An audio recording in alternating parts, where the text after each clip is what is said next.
Bagaimana mungkin sebuah kaum yang baru saja melihat laut terbelah dengan mata kepala mereka sendiri, yang baru saja diselamatkan dari kekejaman Fir'aun, yang menyaksikan mukjizat luar biasa dari Allah, justru berubah dalam waktu yang sangat singkat. Bukan karena mereka tidak tahu kebenaran, tapi karena mereka tertipu secara perlahan. Saat Nabi Musa AS pergi meninggalkan kaumnya, mereka tidak sadar bahwa bahaya terbesar bukan datang dari musuh di luar, melainkan dari seseorang di dalam. Seseorang yang tampak biasa, namun memiliki tipu daya yang sangat halus. Namanya Samiri. Ia tidak memaksa, tidak mengancam, tidak juga berperang. Tapi dengan satu tipu daya, ia berhasil membuat satu kaum yang pernah melihat mukjizat justru bersujud kepada patung anak sapi.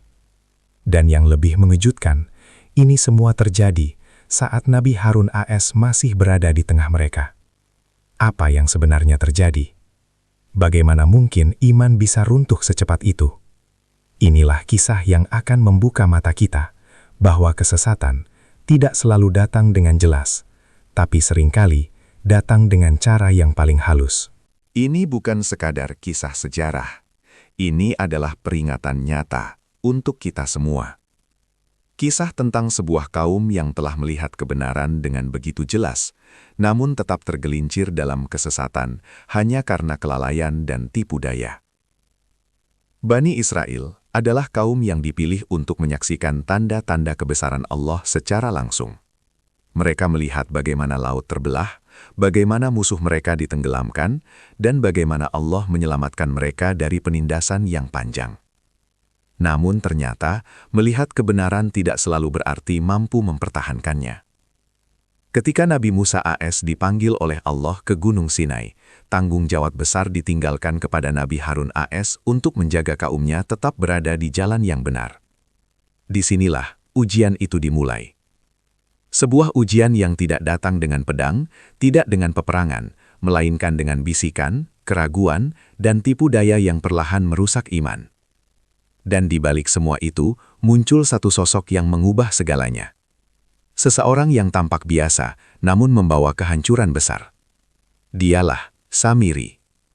CTA, Ajakan Emosional dan Engagement.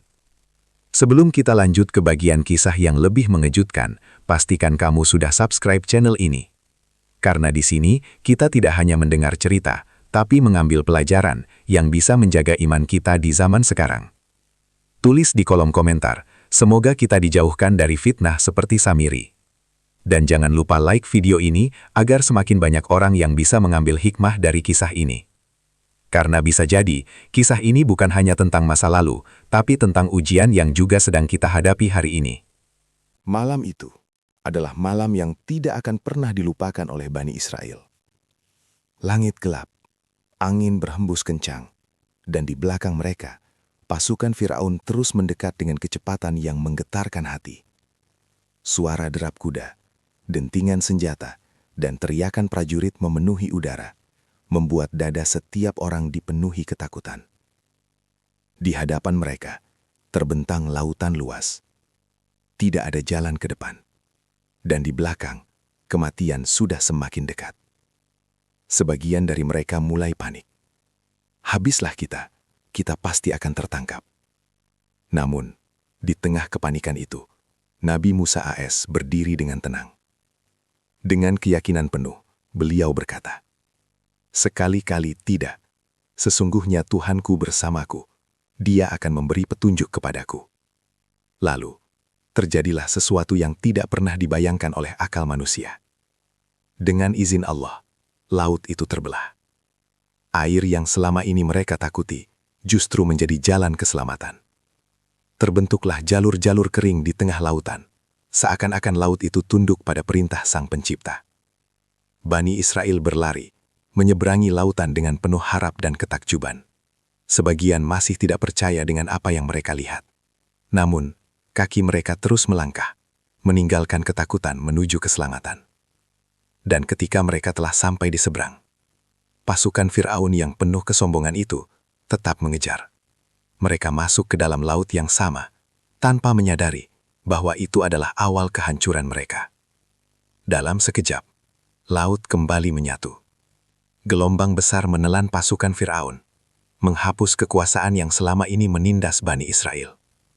Hari itu bukan hanya hari kemenangan, tapi hari di mana mereka melihat langsung kebesaran Allah dengan mata kepala mereka sendiri. Namun, disinilah letak sesuatu yang sangat mengejutkan.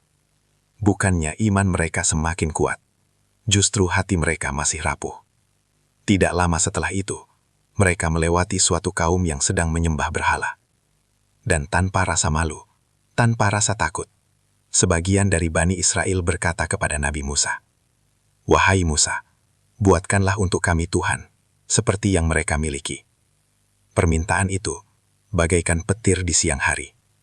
Bagaimana mungkin kaum yang baru saja diselamatkan oleh mukjizat luar biasa justru meminta untuk menyembah sesuatu selain Allah? Nabi Musa AS marah, namun juga sedih. Beliau berkata, "Sungguh, kalian adalah kaum yang tidak mengetahui." Kata-kata itu bukan sekedar teguran, tapi gambaran dari kondisi hati mereka yang sebenarnya. Mereka telah melihat kebenaran, namun belum benar-benar memahaminya. Mereka telah diselamatkan, namun belum benar-benar bersyukur. Dan yang paling berbahaya, iman mereka belum tertanam kuat di dalam hati. Inilah titik awal dari semuanya. Sebuah kondisi di mana hati masih mudah goyah, di mana keyakinan belum kokoh, dan di mana kesesatan bisa masuk kapan saja. Tanpa mereka sadari, ujian yang jauh lebih besar sedang menunggu di depan. Dan seseorang sedang mengamati, menunggu waktu yang tepat untuk menghancurkan iman mereka dari dalam. Setelah peristiwa besar yang mengguncang hati itu, Bani Israel kini berada di fase yang berbeda. Mereka tidak lagi dikejar, tidak lagi diperbudak, tidak lagi hidup dalam ketakutan seperti di masa Firaun. Secara fisik, mereka telah merdeka, namun secara iman mereka masih dalam perjalanan panjang. Di saat itulah Allah memanggil Nabi Musa AS untuk naik ke Gunung Sinai, sebuah panggilan yang bukan hanya mulia, tapi juga sangat menentukan masa depan kaumnya. Nabi Musa AS akan menerima wahyu, petunjuk hidup, aturan yang akan membimbing Bani Israel agar tetap berada di jalan yang benar. Namun, ada satu hal yang tidak bisa dihindari. Beliau harus meninggalkan kaumnya untuk sementara waktu. Dan sebelum pergi, Nabi Musa AS memberikan amanah yang sangat besar kepada saudaranya. "Wahai Harun, gantikanlah aku dalam memimpin kaumku, perbaikilah mereka, dan jangan ikuti jalan orang-orang yang membuat kerusakan." Sebuah pesan yang terdengar sederhana, namun sebenarnya sangat berat, karena Nabi Musa tahu kaumnya bukan kaum yang mudah diatur. Hati mereka masih labil, iman mereka masih rapuh, dan godaan bisa datang kapan saja. Nabi Harun AS menerima amanah itu dengan penuh kesungguhan. Beliau bukan hanya seorang nabi, tapi juga seorang saudara yang memahami betul bagaimana kondisi kaumnya. Namun di balik semua itu, ada sesuatu yang mulai bergerak. Sebuah ujian yang tidak terlihat, namun perlahan mendekat. Hari-hari berlalu. Awalnya semua terlihat baik-baik saja. Bani Israel menjalani kehidupan mereka, tanpa tekanan, tanpa ancaman dari luar. Namun justru disitulah letak bahayanya. Ketika manusia merasa aman, seringkali mereka mulai lengah. Tidak ada lagi rasa takut, tidak ada lagi tekanan yang membuat mereka bergantung penuh kepada Allah. Dan di saat hati mulai lengah, disitulah celah mulai terbuka. Sebagian dari mereka mulai merasa kosong, seperti kehilangan arah, seperti membutuhkan sesuatu yang bisa mereka lihat, sesuatu yang bisa mereka sentuh. Karena sejak lama, mereka hidup di tengah budaya penyembahan berhala di Mesir. Tanpa disadari, kebiasaan itu masih membekas di dalam hati mereka. Dan inilah titik yang sangat berbahaya. Ketika kebenaran belum sepenuhnya menghapus kebiasaan lama, maka kesesatan bisa kembali dengan bentuk yang berbeda. Sementara itu, Nabi Musa AS masih berada di Gunung Sinai, berkomunikasi langsung dengan Allah, menerima wahyu yang agung. Namun di bawah sana, situasi mulai berubah, perlahan tapi pasti. Nabi Harun AS mulai merasakan kegelisahan. Beliau melihat tanda-tanda yang tidak biasa, perubahan sikap, bisikan-bisikan kecil di antara kaum, dan sesuatu yang terasa tidak beres. Namun beliau belum mengetahui bahwa semua ini bukan sekedar perubahan biasa.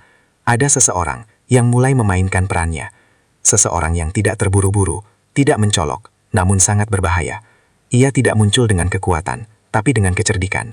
Ia tidak menyerang dari luar, tapi merusak dari dalam. Dan tanpa disadari oleh banyak orang, rencana itu sudah mulai berjalan. Perlahan, diam-diam, namun pasti. Inilah awal dari ujian terbesar Bani Israel. Bukan ujian karena musuh, tapi ujian karena kelemahan hati mereka sendiri. Dan ketika iman tidak dijaga, maka satu orang saja sudah cukup untuk menyesatkan satu kaum. Di tengah kondisi yang tampak tenang itu, di saat sebagian besar Bani Israel merasa aman dan perlahan mulai lengah, muncullah seseorang yang tidak banyak diperhatikan. Ia bukan pemimpin, bukan pula nabi, namun pengaruhnya perlahan mulai terasa. Namanya Samiri. Tidak ada yang langsung mencurigainya. Tidak ada tanda-tanda mencolok. Ia tidak datang dengan ajakan terang-terangan, tidak pula dengan paksaan. Justru disitulah letak bahayanya. Samiri memahami sesuatu yang sangat penting, bahwa manusia tidak akan langsung menerima kesesatan jika disampaikan secara kasar. Maka ia memilih cara yang jauh lebih halus. Ia mengamati, mempersetikan kondisi kaumnya, dan menemukan satu celah besar. Hati mereka belum benar-benar bersih dari kebiasaan lama. Mereka pernah hidup lama di Mesir, di tengah budaya penyembahan berhala. Meskipun tubuh mereka telah keluar dari perbudakan, namun sebagian hati mereka masih terikat pada masa lalu. Dan Samiri melihat peluang itu. Ia mulai mendekati mereka, bukan sebagai musuh, tapi sebagian dari mereka.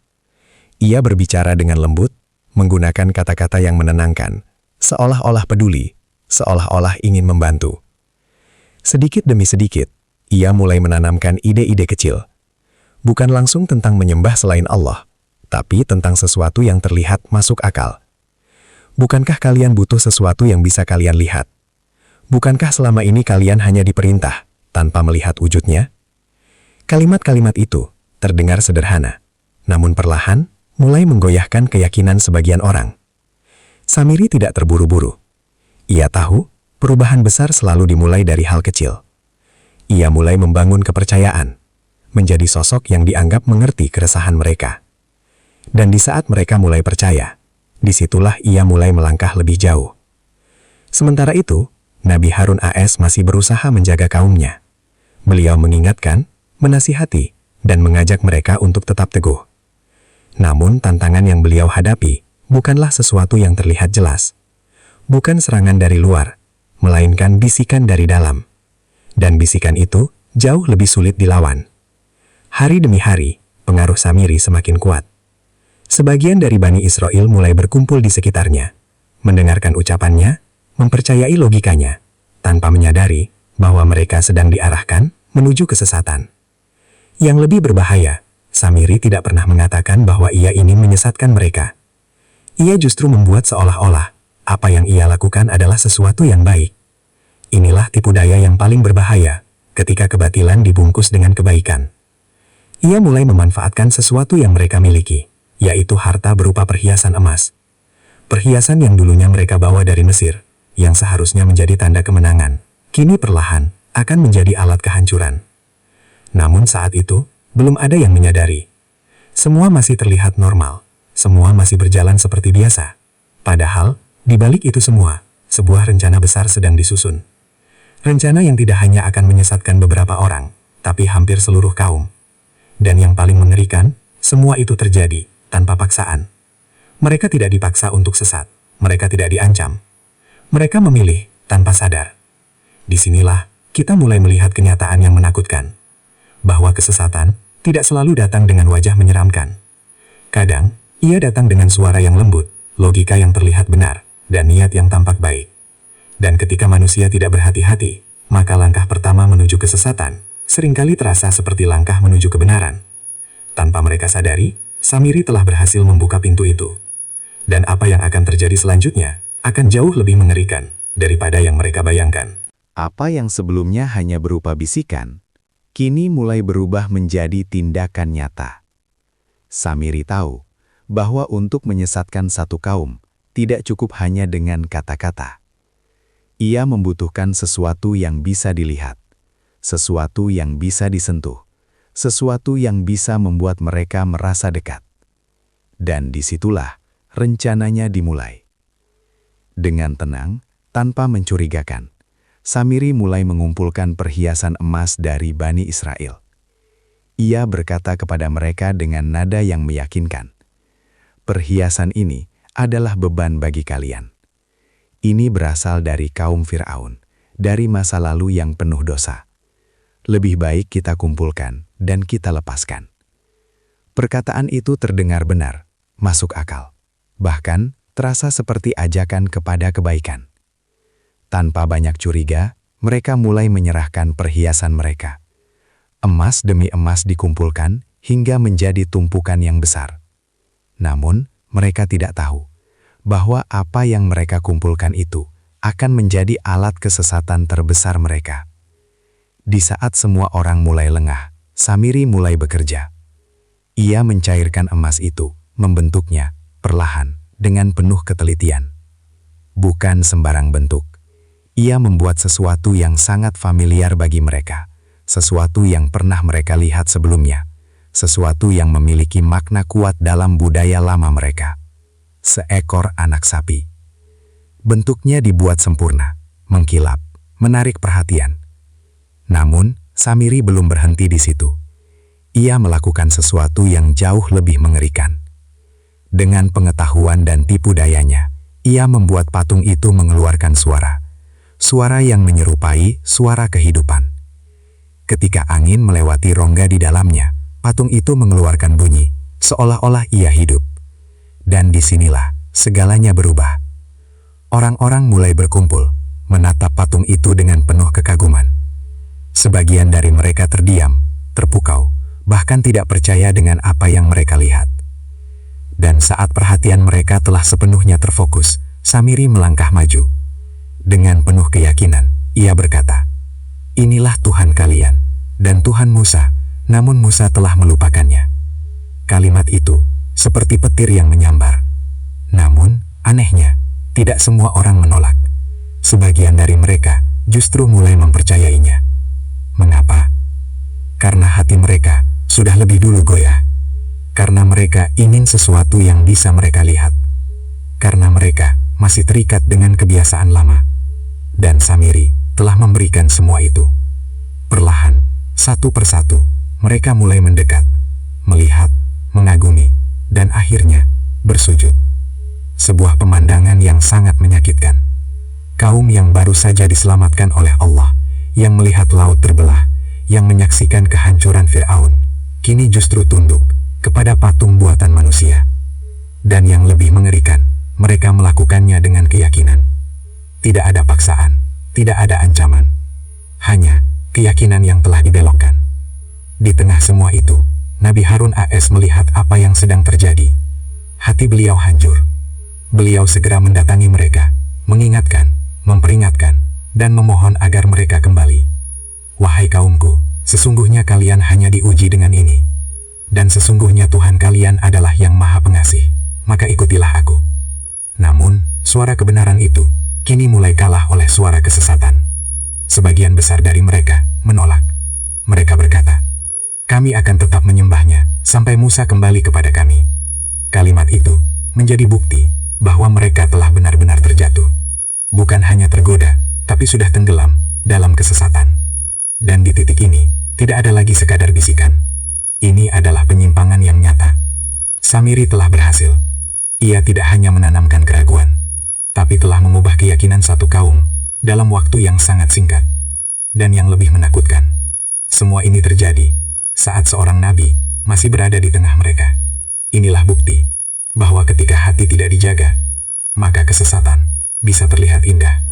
Di tengah hiruk-pikuk penyembahan itu, di saat suara pujian kepada patung anak sapi menggema, ada satu hati yang hancur melihat semua itu.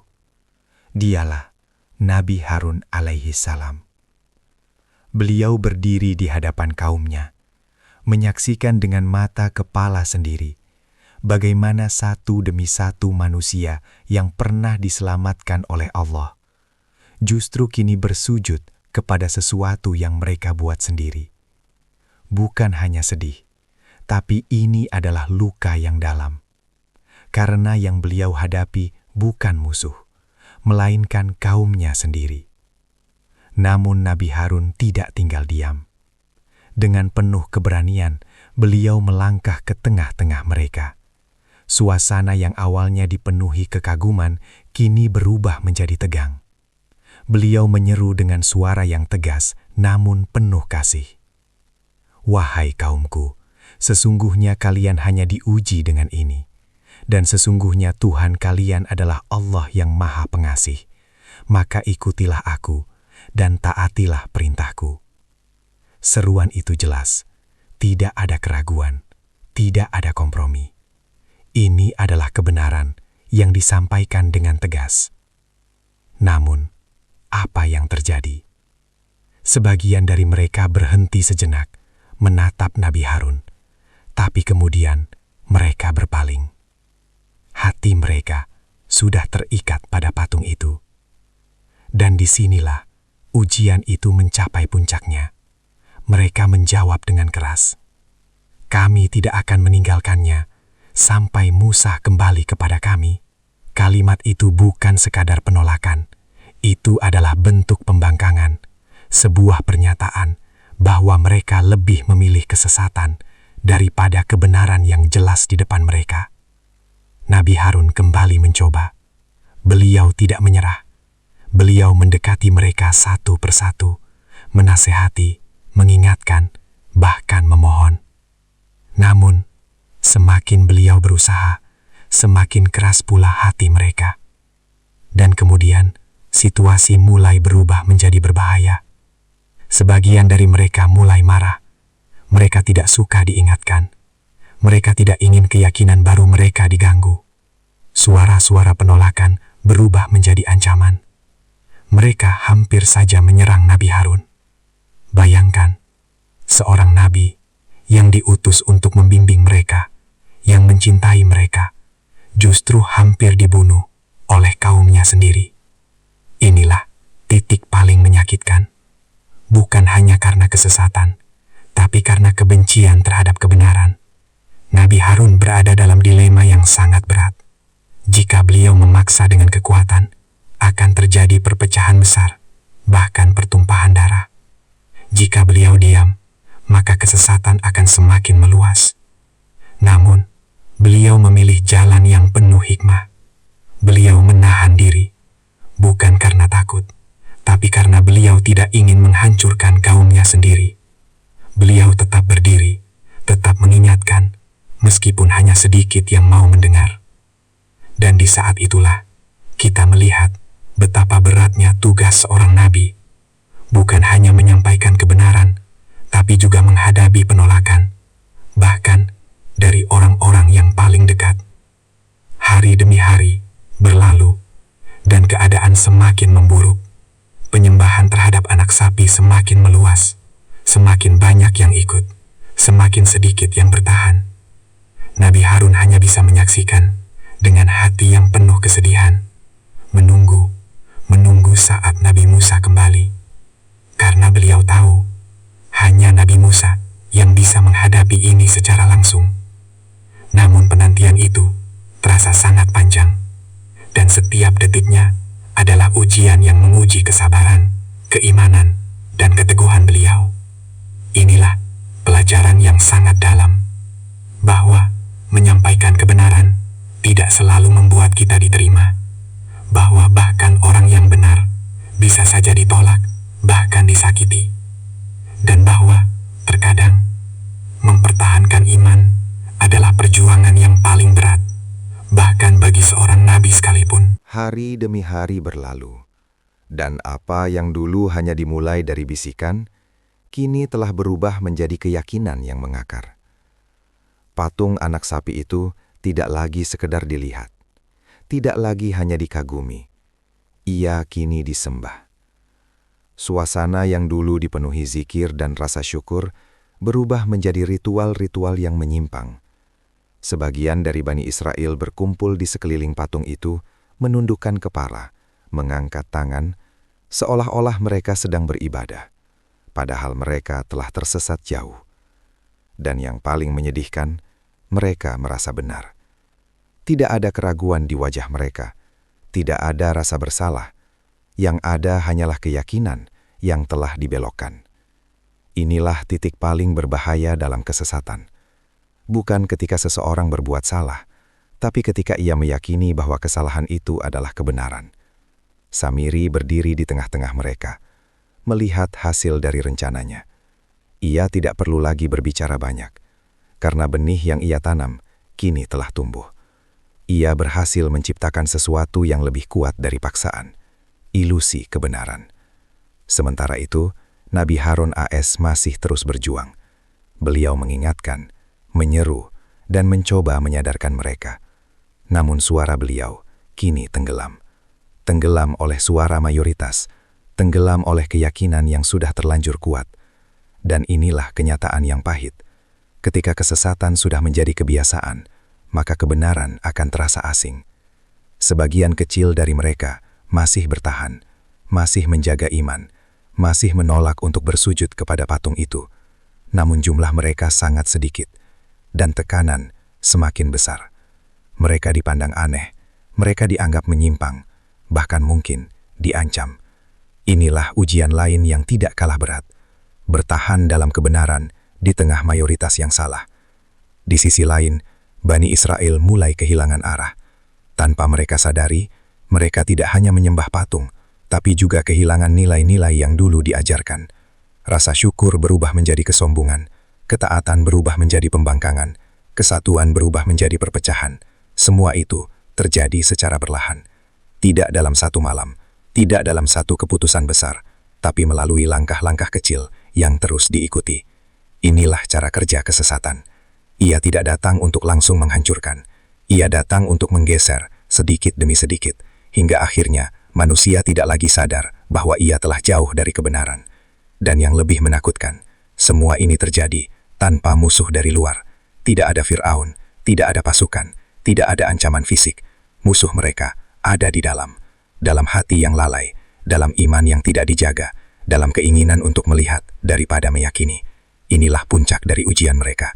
Kaum yang pernah melihat mujizat besar, yang pernah merasakan pertolongan Allah secara langsung, justru kini tenggelam dalam kesesatan yang mereka buat sendiri. Dan di tengah semua itu, waktu terus berjalan. Nabi Musa AS masih belum kembali. Namun saat beliau kembali nanti, yang beliau lihat bukan lagi kaum yang sama, melainkan kaum yang telah berubah secara drastis. Dan perubahan itu akan memicu peristiwa yang jauh lebih mengguncang daripada semua yang telah terjadi sebelumnya. Waktu yang terasa panjang itu akhirnya berakhir. Nabi Musa AS turun dari Gunung Sinai, membawa sesuatu yang sangat agung. Lembaran wahyu, petunjuk dari Allah, yang akan menjadi cahaya bagi kaumnya. Hati beliau penuh harap. Beliau membayangkan kaumnya tetap berada di jalan yang benar, tetap menjaga iman, tetap berpegang pada ajaran yang telah beliau tinggalkan. Namun, semakin beliau mendekat, ada sesuatu yang terasa berbeda. Suara yang terdengar bukanlah zikir, bukan doa, bukan pula bacaan yang mengingatkan kepada Allah, tapi suara yang asing, suara yang penuh kegaduhan, suara yang tidak mencerminkan ketenangan iman. Langkah beliau semakin cepat. Dan ketika pandangan beliau akhirnya sampai pada apa yang terjadi, beliau terdiam. Di hadapannya, kaumnya sendiri sedang berkumpul, mengelilingi sesuatu, dan bersujud, bukan kepada Allah, tapi kepada patung anak sapi. Dalam sekejap, semua harapan itu runtuh. kesedihan, kemarahan, dan kekecewaan bercampur menjadi satu. Bagaimana mungkin kaum yang baru saja diselamatkan, yang telah melihat mukjizat besar, yang telah diperingatkan berkali-kali, justru jatuh dalam kesesatan yang begitu nyata? Emosi Nabi Musa memuncak. Beliau melemparkan lembaran Taurat sebagai bentuk kemarahan yang tidak tertahan. Bukan karena beliau meremehkan wahyu, tapi karena betapa beratnya kenyataan yang beliau hadapi. Kemudian, beliau langsung menuju Nabi Harun AS. Dengan penuh emosi, beliau memegang janggut dan kepala saudaranya itu. Wahai Harun, apa yang menghalangimu ketika engkau melihat mereka tersesat? Mengapa engkau tidak mengikuti aku? Apakah engkau telah durhaka terhadap perintahku? Itu bukan sekedar pertanyaan. Itu adalah luapan rasa sakit dari seorang nabi yang melihat kaumnya hancur. Namun Nabi Harun AS tetap tenang. Dengan suara yang penuh kesedihan, beliau menjawab, "Wahai anak ibuku, janganlah engkau pegang janggutku dan kepalaku. Sesungguhnya aku khawatir engkau akan berkata, engkau telah memecah belah Bani Israel dan tidak menjaga pesanku." Penjelasan itu mengubah suasana. Nabi Harun bukan diam, bukan pula lalai. Beliau telah berusaha, namun situasi tidak memungkinkan. Jika beliau memaksa, maka akan terjadi perpecahan yang lebih besar. Bahkan mungkin pertumpahan darah. Dan beliau memilih menjaga keutuhan sambil terus menasehati. Nabi Musa mulai memahami, namun kemarahan beliau belum padam. Kini, pandangan beliau beralih kepada sosok yang menjadi sumber semua ini, Samiri. Dengan suara yang tegas, penuh wibawa, beliau bertanya, "Apa maksudmu melakukan ini, wahai Samiri?" Samiri menjawab dengan tenang, seolah-olah apa yang ia lakukan bukanlah kesalahan besar. Ia berkata bahwa ia melihat sesuatu yang tidak dilihat orang lain. Lalu ia mengambil sesuatu dan melemparkannya. Dan begitulah nafsunya membujuknya.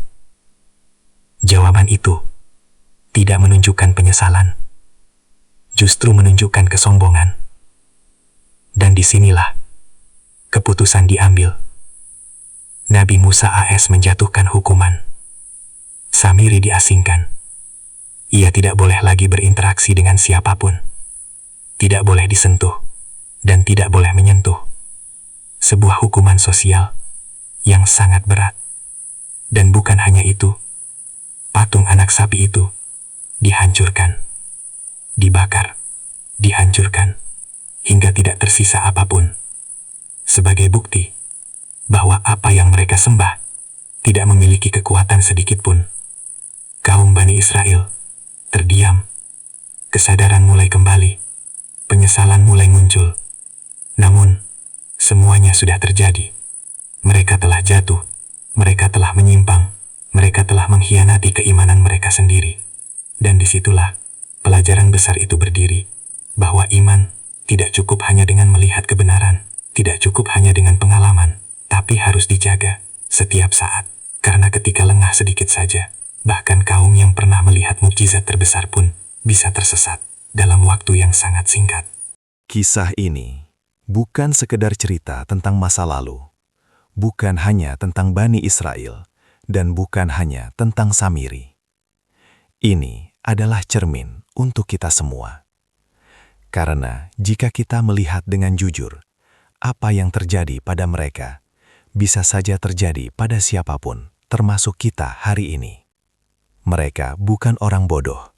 Mereka bukan orang yang tidak tahu kebenaran. Mereka bahkan melihat langsung mukjizat Allah. Namun, tetap saja mereka bisa jatuh. Mengapa? Karena iman tidak dijaga. Karena hati mulai lalai. Dan karena kesesatan datang dengan cara yang sangat halus. Hari ini, mungkin kita tidak menyembah patung anak sapi. Namun berapa banyak anak sapi modern di sekitar kita? Hal-hal yang membuat kita lalai, yang kita kejar berlebihan, yang kita prioritaskan melebihi ketaatan kepada Allah. Tanpa kita sadari, itu bisa menjadi berhala dalam kehidupan kita. Dan seperti Samiri, tipu daya zaman ini pun tidak datang dengan wajah menyeramkan. Ia datang dengan tampilan menarik, dengan alasan yang terlihat masuk akal, bahkan kadang dibungkus dengan kebaikan. Itulah sebabnya, kisah ini sangat penting untuk kita renungkan, agar kita tidak mengulangi kesalahan yang sama, agar kita tetap waspada, dan agar kita selalu menjaga iman, meskipun dalam kondisi paling aman sekalipun. Jika kisah ini menyentuh hatimu, jika kamu merasa diingatkan, dan jika kamu ingin terus mendapatkan kisah-kisah Islami yang penuh hikmah seperti ini, jangan lupa untuk subscribe channel ini sekarang juga. Karena di sini, kita tidak hanya bercerita, tapi belajar, merenung, dan memperbaiki diri bersama-sama. Klik tombol like, dan bagikan video ini kepada orang-orang terdekatmu, karena bisa jadi, satu kisah ini menjadi jalan hidayah bagi seseorang. Dan tuliskan di kolom komentar, "Ya Allah, kuatkan iman kami di akhir zaman," agar kita saling mengingatkan dan saling mendoakan di tengah banyaknya fitnah yang ada saat ini. Ingat, dunia akan selalu penuh dengan Samiri, tapi pilihan untuk tetap di jalan yang benar selalu ada di tangan kita. Sampai jumpa di kisah berikutnya, yang mungkin akan membuka mata dan hatimu lebih dalam lagi.